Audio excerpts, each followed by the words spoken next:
Hi guys, so today's video is going to be all of your favorite things about adult fantasy. Over on my Instagram stories, I asked you, why do you love young adult fantasy and adult fantasy? I've also asked you your cons for both age ranges, so I'll link those videos down below, but today we're just gushing about why adult fantasy is awesome. Getting into it, the very first one says, when you've made it through 700 to 800 pages and the payoff at the end was worth it. I will one-up this in saying, when you get through over 1,000 pages, aka Way of Kings, and the payoff is so worth it. Oh my gosh. I am so with you on this. When you read a book, okay, let's be real for a second.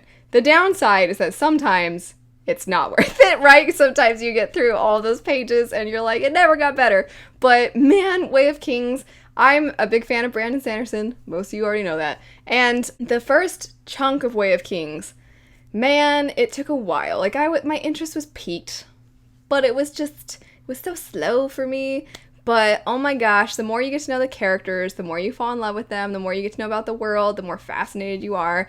And then the end is like 200 pages of nonstop action, can't not turn the page. No, I gotta stay up another however long I have to read more. The next one says, world building, especially when there are a lot of details, it's complex and well established. I completely agree. I really do love a well-developed world, and I think that sometimes adult fantasy, maybe the world isn't developed as much as, you know, other books in adult fantasy, but at the end of the day, this was the most commonly said thing about why people love adult fantasy, and I completely understand because it's part of the appeal of just being able to lose yourself in this world that feels like it's real. It just feels like, oh, if I hopped onto another planet, that's what I would see there. It feels so well fleshed out, well thought through. It just feels like a real place. I actually want to kind of go off on a side tangent for a second in saying that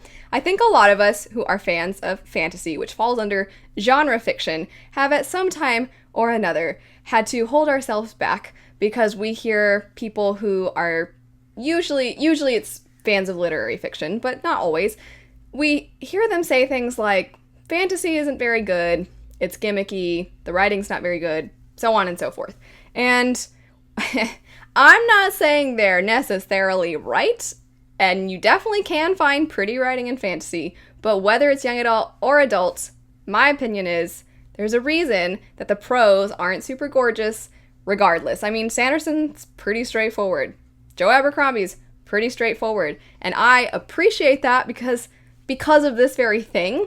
I want to get to know the world, and sometimes these descriptions can be lush and beautifully delivered, but otherwise, like, we have to spend a lot of time getting to know all the specific things going on in the world in order for this world to feel very real to us. And I think there's something to be said and appreciated about that. If you're like, well, I really love outstanding writing, that's the reason I like to read, you might not find the most gorgeous writing in the world in fantasy. And I'm okay admitting that. I don't know, are you guys suddenly like, what's going on? Why is she dissing fantasy? I don't think it's a diss. I just think that it's not that the writing is bad. It's like, what's the purpose of the writing? What's the goal in the long run? The long run, for the most part in fantasy, is to tell an amazing story with amazing characters in a different world with endless possibilities. That's kind of what I think. And I think part of the charm and what makes the writing captivating is being sucked into that.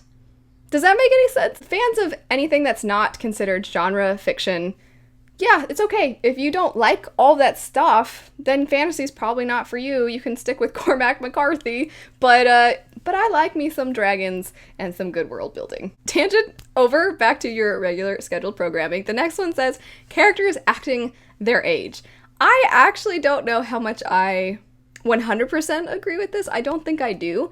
I think that we definitely have less focus in adult fantasy on coming of age stories. So you're definitely dealing with less like, oh, I'm still learning how to be a person. But I do think that every now and then in adult fantasy, because we're tackling darker things, the characters as a result feel perhaps a little more mature. Vin, for example, sorry to keep referencing Brandon Sanderson stuff, but Vin is only 16 at the beginning of Mistborn, and I've never met a 16-year-old who acts like Vin. But then we look at the young adult series, the Six of Crows duology. Those characters are around 17, 18 years old. And they often, people are like, they act way too old for their age. But then we look at Vin and we say like, oh, I love that we're not having to deal with stupid teenagers. And it's like, well, she's a teenager. She's just acting like she's already way older. And also teenagers are not stupid. I think there are a lot of characters who are mature in fantasy and adult fantasy. But I do think sometimes you have characters like Vin, or you have just characters in general who are leading armies and just doing work, and they're like 19. But whoever left this comment, you can correct me if I'm misinterpreting what you're saying. The next one says, they can curse. I'm sorry, but sometimes a simple F word makes a line hilarious, shrugging emoji. And I feel like there's some irony in the fact that I did not just say the word. Yeah, I mean, there are some instances, this is not a book, but I remember watching like anything now, not on Netflix, anything on like, I don't know, the WB or something, and the characters are like, oh, shoot. And you're like, you wouldn't say shoot just now. The next one says the scale of the stakes. And yep, I definitely agree with this. I feel like a terrible person saying I love that we never know if everybody's gonna die. I think a lot of times what separates fantasy and a lot of times adult fantasy from other genres and age ranges is the fact that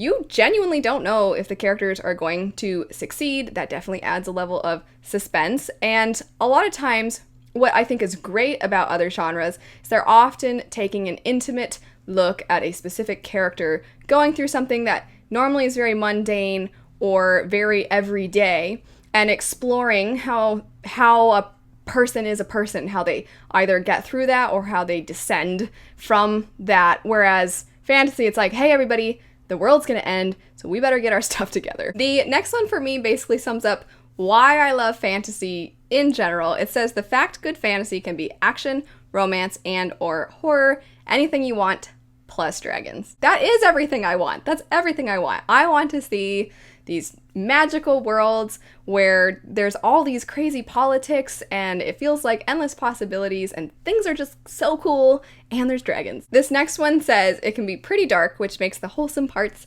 even more wholesome, and I definitely agree with this. A certain book that's coming to mind, which I'm not gonna say the specific scene or anything, but the book Bloodsong by Anthony Ryan, it's a pretty dark society. And I just feel like the stakes are quite high, but there's some moments that are just, they're very lovely. Sorry to bring up Way of Kings again, but Syl is one of the most precious things that we have ever been gifted in fantasy. The next one says, extensive character arcs and the feeling you go on a long adventure. Yes, I just feel like this applies to so many fantasy books, and I 100% agree. It is one of the reasons I think that it's so great. I don't know. I don't think I'm going to provide any commentary for this next one. I just really liked it. It says, it makes me feel like I'm a big girl. Haha.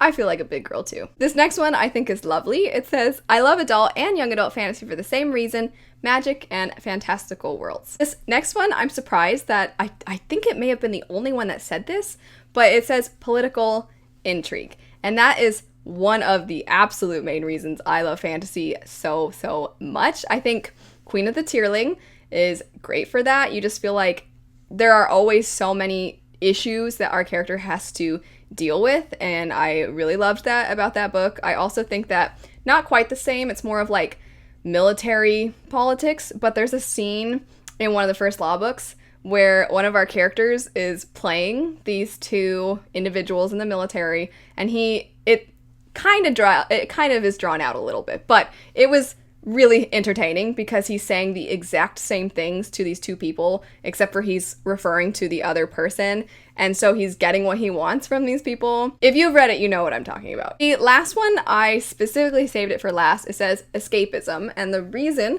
that I saved it for last is because I see the word escapism used sometimes as a negative thing that's thrown at people, like somehow it's awful if you want to escape into a different world, and whatever, people can have their own opinions, but my take on it is there is nothing wrong with wanting to fall into this other thing that an author has created. If you have a fantastic life and you read and it just makes you happy, that's great.